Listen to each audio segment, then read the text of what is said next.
بسم اللہ الرحمن الرحیم۔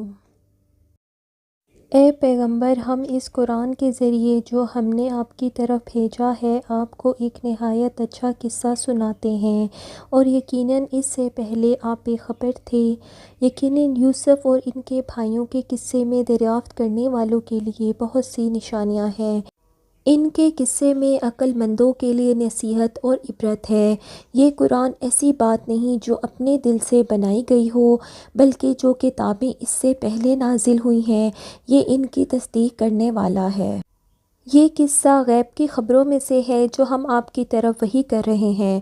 اور جب برادران یوسف نے آپس میں اتفاق کر کے سازش کی تھی اور وہ فریب کر رہے تھے تو آپ ان کے پاس تو نہ تھے، اور آپ کتنی ہی خواہش کریں ان میں سے اکثر لوگ ایمان لانے والے نہیں ہیں۔ جب یوسف نے اپنے والد سے کہا کہ ابا جان، میں نے خواب میں 11 ستاروں اور سورج اور چاند کو دیکھا ہے، دیکھتا کیا ہوں کہ وہ مجھے سجدہ کر رہے ہیں۔ جواب میں انہوں نے کہا کہ بیٹا، اپنے خواب کا ذکر اپنے بھائیوں کو نہ سنانا، ورنہ وہ تمہارے خلاف میں کوئی فریب کی چال چلیں گے۔ کچھ شک نہیں کہ شیطان انسان کا کھلا دشمن ہے۔ جب انہوں نے آپس میں تذکرہ کیا کہ یوسف اور اس کا بھائی بنیامین ہمارے والد کو ہم سے زیادہ پیارے ہیں، حالانکہ ہم ایک طاقتور جماعت ہیں، سچی بات یہ ہے کہ ہمارے ابا جان بالکل ہی بہک گئے ہیں۔ ایک بولا، یوسف کو یا تو جان سے مار ڈالو یا کسی دور جگہ پھینک آؤ تاکہ تمہارے والد کی توجہ تمہاری طرف ہو جائے، اور یہ کام کر لینے کے بعد پھر ہم نیک بن جائیں گے۔ اس پر ان میں سے ایک بولا کہ یوسف کو جان سے نہ مارو، اگر کچھ کرنا ہی ہے تو اسے اندھے کنویں میں ڈال دو کہ کوئی راہگیر آتا جاتا قافلہ نکال کر اپنے ملک لے جائے۔ یہ مشورہ کر کے وہ یعقوب سے کہنے لگے کہ ابا جان، کیا سبب ہے کہ آپ یوسف کے معاملے میں ہم پر بھروسہ نہیں کرتے، حالانکہ ہم اس کے سچے خیر خواہ ہیں؟ کل اسے ہمارے ساتھ بھیج دیجیے تاکہ ہم خوب میوے کھائیں اور کھیلیں کودیں، ہم اس کے نگہبان ہیں۔ والد نے کہا، یہ امر مجھے غم زدہ کیے دیتا ہے کہ تم اسے لے جاؤ، یعنی وہ مجھ سے جدا ہو جائے، اور مجھے یہ بھی خوف ہے کہ تم کھیل کود میں اس سے غافل ہو جاؤ اور اسے بھیڑیا کھا جائے۔ وہ کہنے لگے کہ اگر ہماری موجودگی میں ہم ایک طاقتور جماعت ہیں، اسے بھیڑیا کھا گیا تو ہم بڑے ہی نکمّے ہوئے۔ اس طرح اصرار کر کے جب وہ اس کو لے گئے تو اس بات پر اتفاق کر لیا کہ اس کو اندھے کنویں میں ڈال دیں۔ تو ہم نے یوسف کی طرف وحی بھیجی کہ ایک وقت ایسا آئے گا کہ تم ان لوگوں کو ان کی یہ حرکت جتاؤ گے اور ان کو اس وحی کی کچھ خبر نہ ہوگی۔ یہ حرکت کر کے وہ رات کے وقت والد کے پاس روتے ہوئے آئے اور کہنے لگے کہ ابا جان، ہم دوڑ کا مقابلہ کرنے میں مصروف ہو گئے تھے اور یوسف کو اپنے سامان کے پاس چھوڑ گئے تھے، تو اتنے میں ایک بھیڑیا اسے کھا گیا، اور آپ ہماری بات کا یقین نہیں کریں گے چاہے ہم سچے ہی ہوں۔ اور یوسف کے کرتے پر جھوٹ موٹ کا لہو بھی لگا لائے تھے۔ یعقوب نے کہا، حقیقت میں یوں نہیں ہے، بلکہ تم اپنے دل سے یہ بات بنا لائے ہو۔ اچھا، میں صبر کروں گا، میرے لیے وہی بہتر ہے، اور جو بات تم بنا رہے ہو اس کے بارے میں اللہ ہی سے مدد مطلوب ہے۔ اب اللہ کی شان دیکھیے کہ اس کنویں کے قریب ایک قافلہ پہنچا، انہوں نے پانی کے لیے اپنا سکا بھیجا، اس نے جب کنویں میں ڈول لٹکایا یوسف اس سے لٹک گئے، اور وہ یوسف کو دیکھ کر پکار اٹھا، مبارک ہو، یہاں تو ایک حسین لڑکا ہے۔ ان لوگوں نے اس کو قیمتی سرمایہ مال تجارت سمجھ کر چھپا لیا، اور جو کچھ وہ کرتے تھے اللہ کو سب معلوم تھا، اور انہوں نے تھوڑی سی قیمت یعنی گنتی کے چند درہموں کے عوض بیچ ڈالا، اور اس یوسف کے بارے میں کچھ زیادہ ہی بے رغبت تھے۔ اور مصر میں جس شخص نے اس کو خریدا، اس نے اپنی بیوی سے جس کا نام زلیخا تھا کہ کہا کہ اس کو عزت و اکرام یعنی اچھی طرح سے رکھو، عجب نہیں یہ ہمارے لیے مفید ثابت ہو یا ہم اسے بیٹا بنا لیں۔ اس طرح ہم نے یوسف کو سرزمین مصر میں قدم جمانے کی صورت نکالی اور اسے معاملہ فہمی کی تعلیم، خواب کی تعلیم کا علم دینے کا انتظام کیا، اور اللہ اپنے کام کر کے رہتا ہے لیکن اکثر لوگ نہیں جانتے۔ اور جب وہ اپنی جوانی کو پہنچے تو ہم نے ان کو دانائی، قوت، فیصلہ اور علم بخشا، اور نیک لوگوں کو ہم اسی طرح جزا دیا کرتے ہیں۔ جس عورت کے گھر میں وہ رہتے تھے اس نے ان کو اپنی طرف مائل کرنا چاہا، اور ایک روز دروازے بند کر کے کہنے لگی، یوسف جلدی آؤ۔ انہوں نے کہا، اللہ پناہ میں رکھے، وہ میرا رب ہے، اس نے مجھے بہت اچھی طرح رکھا ہے، میں ایسا ظلم نہیں کر سکتا۔ بے شک بے انصاف لوگ فلاح نہیں پاتے۔ اور وہ عورت زلیخا اس یوسف کی طرف بڑھی کا قصد کیا، اور اس یوسف نے بھی اس کا قصد کیا، اور وہ اپنے پروردگار کی دلیل نہ دیکھتا۔ یوں ہی ہوا اس لیے کہ ہم اس سے برائی اور بے حیائی دور کر دیں۔ بے شک وہ یوسف ہمارے چنے ہوئے بندوں میں سے تھا۔ اور دونوں دروازے کی طرف دوڑے، آگے یوسف اور پیچھے زلیخا، اور عورت نے ان کا کرتا پیچھے سے پکڑ کر جو کھینچا، پھاڑ ڈالا، اور دروازے کے پاس عورت کا شوہر دونوں کو مل گیا۔ تو عورت بولی، جو شخص تمہاری بیوی کے ساتھ برا ارادہ کرے، بس اس کے سوا اس کی کیا سزا ہے کہ یا قید کیا جائے یا اسے کوئی دردناک سزا دی جائے۔ یوسف نے کہا کہ اسی عورت نے مجھ کو اپنی طرف مائل کرنا چاہا، اور اس عورت کے قبیلے میں سے ایک شخص نے یہ فیصلہ کیا کہ اگر یوسف کا کرتا آگے سے پھٹا تو وہ عورت سچی ہے اور یوسف جھوٹا ہے، اور اس کا کرتا پیچھے سے پھٹا ہو تو زلیخا جھوٹی اور وہ سچا ہے۔ جب شوہر نے دیکھا کہ یوسف کا کرتا پیچھے سے پھٹا تھا، تب اس نے زلیخا سے کہا، یہ تمہارا ہی فریب ہے، اور کچھ شک نہیں کہ تم عورتوں کے فریب بڑے بھاری ہوتے ہیں۔ یوسف اس بات سے درگزر کر کے، اور زلیخا تو اپنے گناہوں کی معافی مانگ، دراصل خطا تیری ہی ہے۔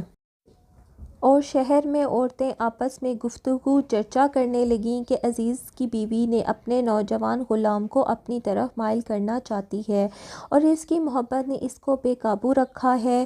ہمارے نزدیک تو یہ کھلی گمراہی ہے۔ جب زلیخا نے ان عورتوں کی چال سنی تو ان کے پاس دعوت کا پیغام بھیجا، اور ان کے لیے محفل مرتب کی، اور ضیافت میں پھل تراشنے کے لیے ہر ایک کے آگے چھری رکھ دی۔ پھر عین اس وقت جب وہ پھل کاٹ رہی تھیں تو یوسف سے کہا کہ ان کے سامنے باہر آؤ۔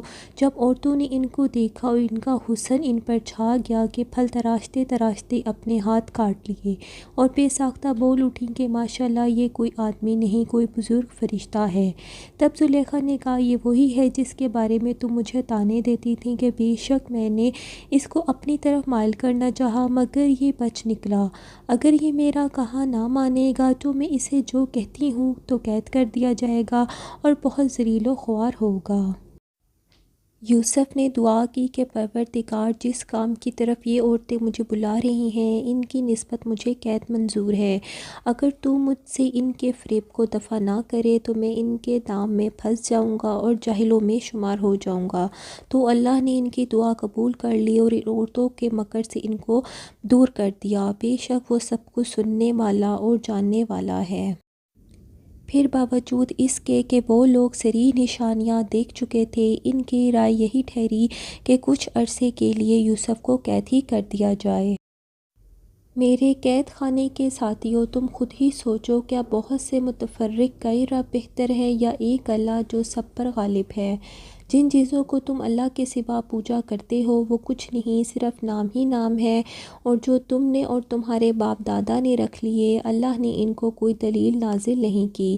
سن رکھو کہ اللہ کسی کی حکومت فرمان روائی کا اختیار نہیں ہے۔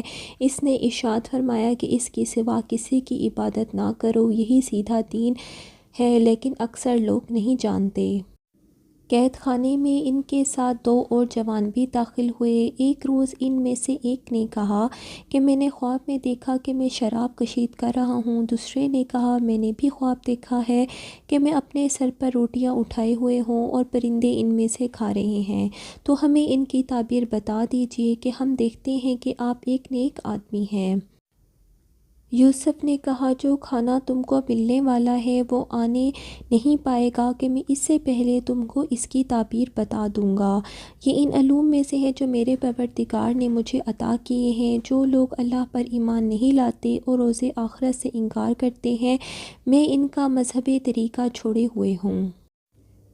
میرے جیل خانے کے ساتھیوں، تمہارے خواب کی تعبیر یہ ہے کہ تم میں سے ایک جو پہلا خواب بیان کرنے والا ہے وہ اپنے آقا بادشاہ مصر کو شراب پلائے گا، اور جو دوسرا ہے وہ سولی پر چڑھایا جائے گا، اور جو پرندے اس کا سر نوچ نوچ کر کھا جائیں گے۔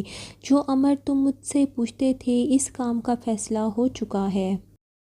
اور دونوں شخصوں میں سے جس کے متعلق یوسف نے خیال کیا کہ وہ رہائی پا جائے گا، اس سے کہا کہ اپنے آقا اور شاہ مصر سے میرا ذکر بھی کرنا، لیکن شیطان نے ایسا غفلت میں ڈالا کہ وہ اپنے آقا سے ذکر کرنا بھول گیا۔ یوسف کئی برس جیل خانے میں ہی پڑے رہے۔ ایک روز بادشاہ نے کہا کہ میں نے خواب میں دیکھا ہے کہ 7 موٹی گائیں ہیں جن کو 7 دبلی گائیں کھا رہی ہیں، اور اناج کے 7 خوشے سبز ہیں اور دوسرے 7 خشک۔ اے اہل دربار، اگر تم خوابوں کی تعبیر سمجھتے ہو تو مجھے میرے خواب کی تعبیر بتاؤ۔ لوگوں نے کہا، یہ تو پریشان خواب کی باتیں ہیں اور ہمیں ایسے خوابوں کی تعبیر نہیں آتی۔ اب وہ شخص جو دونوں قیدیوں میں سے رہائی پا گیا تھا اور اسے ایک مدت کے بعد وہ بات یاد آ گئی، وہ بول اٹھا کہ میں آپ کو اس کی خواب کی تعبیر بتلاتا ہوں، مجھے جیل خانے میں یوسف کے پاس جانے کی اجازت دے دیجیے۔ غرض وہ یوسف کے پاس آیا اور کہنے لگا، اے یوسف، اے بڑے سچے یوسف، ہمیں اس خواب کی تعبیر بتائیے کہ 7 موٹی گایوں کو 7 دبلی گائیں کھا رہی ہیں، اور 7 سبز خشک سبزے ہیں اور 7 سوکھے، تاکہ میں لوگوں کے پاس واپس جا کر تعبیر بتاؤں۔ عجب نہیں کہ وہ تمہاری قدر جانیں۔ انہوں نے کہا، تم لوگ 7 سال تک متواتر غلہ بوتے رہنا اور فصل کاٹ کر اسے بالیوں سمیت ہی رہنے دینا، سوائے اپنے کھانے کے لیے تھوڑی سی مقدار کے۔ پھر اس کے بعد خشک سالی کے 7 سخت سال آئیں گے۔ جو غلہ تم نے جمع کر رکھا ہوگا وہ اس سب کو ذخیرے کو کھا جائیں گے، صرف وہی تھوڑا سا رہ جائے گا جو تم احتیاط سے رکھ چھوڑو گے۔ پھر اس کے بعد 1 سال ایسا آئے گا کہ خوب مینا برسے گا اور لوگ اس میں شیرہ انگور بھی خوب نچوڑیں گے۔ یہ تعبیر سن کر بادشاہ نے حکم دیا کہ یوسف کو میرے پاس لے آؤ۔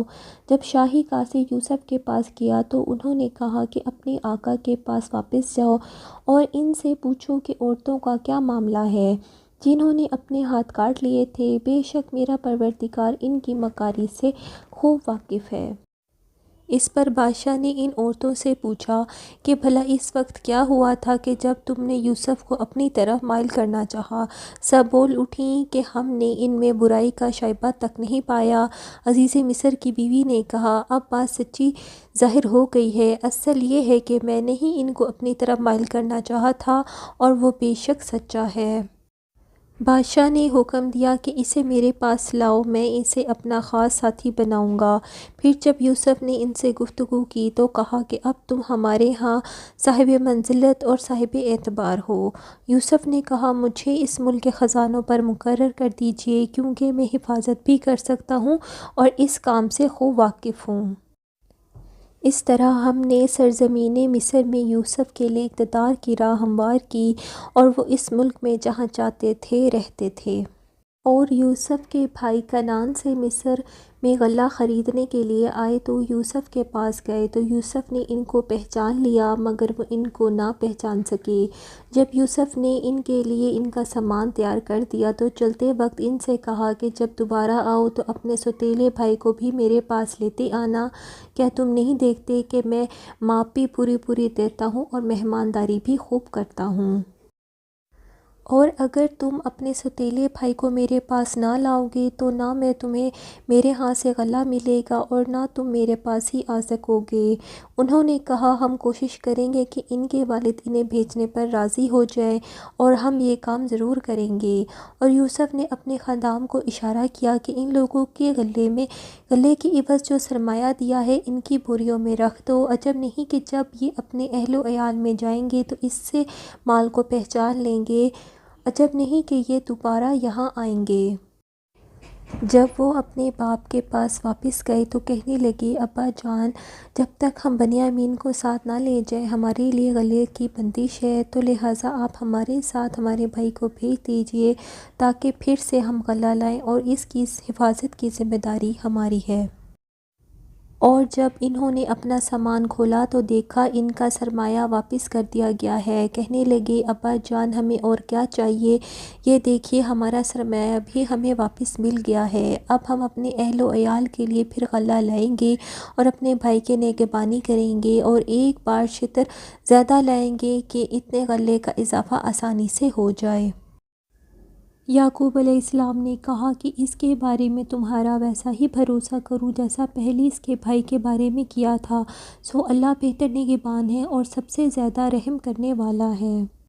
پھر یعقوب علیہ السلام نے ہدایت کی کہ مصر کے ایک ہی دروازے سے داخل نہ ہونا بلکہ مختلف دروازوں سے داخل ہونا، اور میں اللہ کی تقدیر تو تم سے نہیں بچا سکتا، بے شک حکم اسی کا ہے، میں اسی پر بھروسہ رکھتا ہوں اور اہل توکل کو اسی پر بھروسہ رکھنا چاہیے۔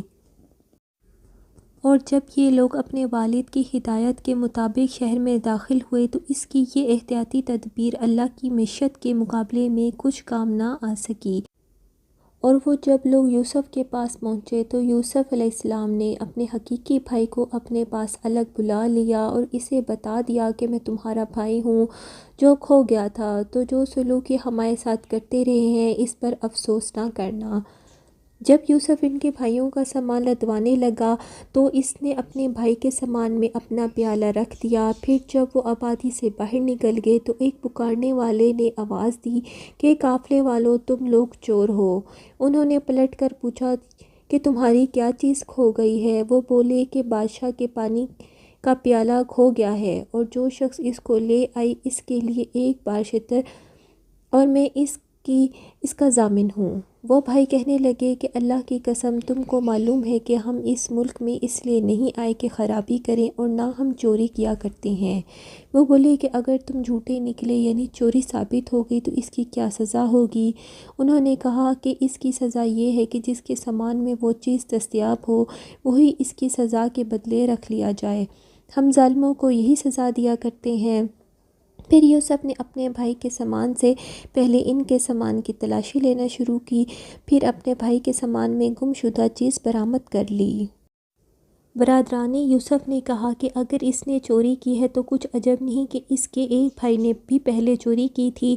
یوسف نے اس بات کو اپنے دل میں پوشیدہ رکھا، ان پر حقیقت کو ظاہر نہ ہونے دیا اور بس اتنا کہا کہ تم بڑے برے ہو اور جو تم بیان کرتے ہو اللہ اس کی حقیقت کو خوب جانتا ہے۔ وہ کہنے لگے اے عزیز مصر، اس کے والد بہت بوڑھے ہیں اور اس سے بہت محبت رکھتے ہیں، تو اس کو چھوڑ دیجیے اور اس کی جگہ ہم میں سے کسی کو رکھ لیجیے، دیکھتے ہیں کہ آپ نیک انسان ہیں۔ یوسف نے کہا اللہ کی پناہ کہ جس شخص کے پاس ہم نے اپنی چیز پائی ہے اس کے سوا کسی کو نہ پکڑیں گے، اور اگر ایسا کریں گے تو ہم بڑے ظالم اور بے انصاف لوگ ہیں۔ جب وہ یوسف علیہ السلام کی طرف سے نا امید ہو گئے تو الگ جا کر آپس میں صلح مشورہ کرنے لگے۔ سب سے بڑے نے کہا کیا تم نہیں جانتے کہ تمہارے والد نے تم سے اللہ کا عہد لیا، اس سے پہلے بھی تم یوسف علیہ السلام کے بارے میں قصور کر چکے ہو، وہ تم کو معلوم ہے، تو جب تک والد صاحب مجھے حکم نہ دے دیں میں تو اس جگہ سے ہرگز نہیں جاؤں گا، یا اللہ میرے لیے کوئی تدبیر کرے اور وہ سب سے بہتر فیصلہ کرنے والا ہے۔ تم سب اپنے والد کے پاس جا کر کہو کہ ابا جان آپ کے صاحبزادے نے وہاں جا کر چوری کی اور ہم نے اسے چوری کرتے ہوئے نہیں دیکھا، جو کچھ ہمیں معلوم ہوا ہے بس وہی بیان کر رہے ہیں، مگر ہم غیب کی باتوں کی جاننے اور یاد رکھنے والے تو نہیں۔ اور جس گاؤں میں ہم ٹھہرے تھے وہاں سے یعنی اہل مصر سے یا جس قافلے میں آئے ہیں اس سے دریافت کر لیجئے اور ہم اس بیان میں بالکل سچے ثابت ہوں گے۔ جب انہوں نے یہ بات یعقوب علیہ السلام سے آ کر کہی تو انہوں نے کہا حقیقت یوں نہیں بلکہ یہ بات تم نے اپنے دل سے بنا لی ہے، میں اس پر بھی صبر کروں گا، صبر ہی بہتر ہے۔ پھر ان سے منہ پھیر لیا اور کہنے لگے کہ ہائے یوسف، ہائے افسوس اور رنج و الم میں ان کی آنکھیں سفید پڑ گئی اور ان کا دل غم سے بھر گیا۔ بیٹے کہنے لگے کہ واللہ اگر آپ یوسف کو اسی طرح یاد کرتے رہیں گے تو بیمار ہو جائیں گے یا جان ہی دے دیں گے۔ انہوں نے کہا کہ میں اپنی پریشانی اور غم کی فریاد اللہ کے سوا کسی سے نہیں کرتا اور اللہ کی طرف سے وہ باتیں جانتا ہوں جو تم نہیں جانتے۔ یوں کرو کہ ایک دفعہ پھر جاؤ اور یوسف اور اس کے بھائیوں کو تلاش کرو اور اللہ کی رحمت سے مایوس نہ ہو کہ اللہ کی رحمت سے تو بس کافر ہی نا امید ہوا کرتے ہیں۔ جب یوسف کے پاس گئے تو عرض کی کہ اے عزیز مصر، ہم اور ہمارے اہل و عیال سخت مصیبت میں مبتلا ہیں، ہم تھوڑا سا سرمایہ لائے ہیں، آپ ہمیں اس حقیر پونجی کے عوض بھرپور غلہ دیجیے اور ہمیں خیرات دیں کہ اللہ خیرات کرنے والوں کو جزا دیتا ہے۔ یہ سن کر یوسف علیہ السلام سے رہا نہ گیا، انہوں نے کہا کہ میں تمہیں کچھ یہ بھی معلوم ہے کہ تم نے یوسف اور اس کے بھائی کے ساتھ کیا کیا تھا جب کہ تم نادان تھے؟ وہ چونک کر بولے، کیا تم یوسف ہو؟ انہوں نے کہا، ہاں میں ہی یوسف ہوں، اور بنیامین کی طرف اشارہ کر کے کہنے لگے، یہ میرا بھائی ہے، اللہ نے ہم پر بڑا احسان کیا ہے۔ حقیقت یہ ہے کہ جو شخص اللہ سے ڈرتا اور صبر کرتا ہے تو اللہ نیک لوگوں کا اجر ضائع نہیں کرتا۔ وہ بولے، اللہ کی قسم، اللہ نے تم کو ہم پر فضیلت بخشی ہے اور واقعی ہم خطا کار تھے۔ یوسف نے کہا کہ آج کے دن سے تم پر کچھ گرفت نہیں، اللہ تم کو معاف کرے اور وہ بہت رحم کرنے والا ہے۔ جاؤ، یہ میرا کرتا لے جاؤ اور اپنے والد صاحب کے منہ پر ڈال دو، اس سے ان کی بینائی پلٹ آئے گی، اور اپنے تمام اہل و عیال کو میرے پاس لے آؤ۔ اور جب قافلہ مصر سے روانہ ہوا تو ان کے والد کے کہنے لگے کہ تم لوگ کہیں یہ نہ کہنے لگو کہ میں بڑھاپے میں بہک گیا ہوں، مجھے تو یوسف کی بو آ رہی ہے۔ گھر کے لوگ کہنے لگے کہ واللہ آپ ابھی تک پرانے خط میں مبتلا ہیں۔ جب خوشخبری دینے والا آ پہنچا تو یوسف علیہ السلام کا کرتا یعقوب علیہ السلام کے منہ پر ڈال دیا اور وہ یکایک بینا ہو گئے، اور بیٹوں سے کہنے لگے، میں نے تم سے نہیں کہا تھا کہ میں اللہ کی طرف سے وہ باتیں جانتا ہوں جو تم نہیں جانتے؟ سب بیٹوں نے کہا کہ ابا جان، ہمارے لیے ہمارے گناہوں کی بخشش کی دعا کر دیں، بے شک ہم خطا کار تھے۔ انہوں نے کہا کہ میں اپنے پروردگار سے تمہارے لیے معافی کی درخواست کروں گا، بے شک وہ بخشنے والا مہربان ہے۔ اپنے والدین کو اٹھا کر اپنے پاس تخت پر بٹھایا اور سب یوسف کے آگے بے اختیار سجدے میں گر پڑے، اور اس وقت یوسف نے کہا، ابا جان، یہ میرے اس خواب کی تعبیر ہے جو میں نے پہلے بچپن میں دیکھا تھا، میرے پروردگار نے اسے سچ ثابت کر دیا، اس نے مجھ پر بہت احسان کیے ہیں کہ مجھ کو جیل خانے سے نکالا اور آپ لوگوں کو صحرا سے لا کر مجھے ملا دیا۔ حالانکہ شیطان نے مجھ میں اور میرے بھائیوں میں فساد ڈال دیا تھا، بے شک میرا پروردگار غیر محسوس تدبیروں سے اپنی مشیت پوری کرتا ہے اور وہ دانا اور حکمت والا ہے۔ اور جب یہ باتیں ہو لیں تو یوسف نے اللہ سے دعا کی، اے میرے پروردگار، تو نے مجھ کو حکومت عطا فرمائی اور مجھے باتوں کی تہ تک پہنچایا، یعنی خوابوں کی تعبیر کا علم بخشا۔ اے آسمان اور زمین کے پیدا کرنے والے، تو ہی دنیا اور آخرت میں میرا کارساز ہے، تو میرا خاتمہ اسلام پر کر اور آخرت میں اپنے نیک بندوں میں داخل کرنا۔ جس دن تم پیٹھ پھیر کر میدان سے بھاگو گے، یعنی قیامت کے میدان سے بھاگو گے، اس دن تمہیں کوئی اللہ سے بچانے والا نہ ہوگا، اور جس شخص کو اللہ گمراہ کرے اس کو کوئی ہدایت دینے والا نہیں۔ اور پہلے یوسف بھی تمہارے پاس نشانی اور دلائل لے کر آئے تھے، تو جو وہ لائے تھے تم ہمیشہ شک میں ہی رہے، یہاں تک کہ جب وہ فوت ہو گئے تو کہنے لگے کہ اللہ اس کے بعد کبھی کوئی پیغمبر نہیں بھیجے گا۔ اسی طرح اللہ اس شخص کو گمراہ کر دیتا ہے جو حد سے نکل جانے والا اور شک کرنے والا ہے۔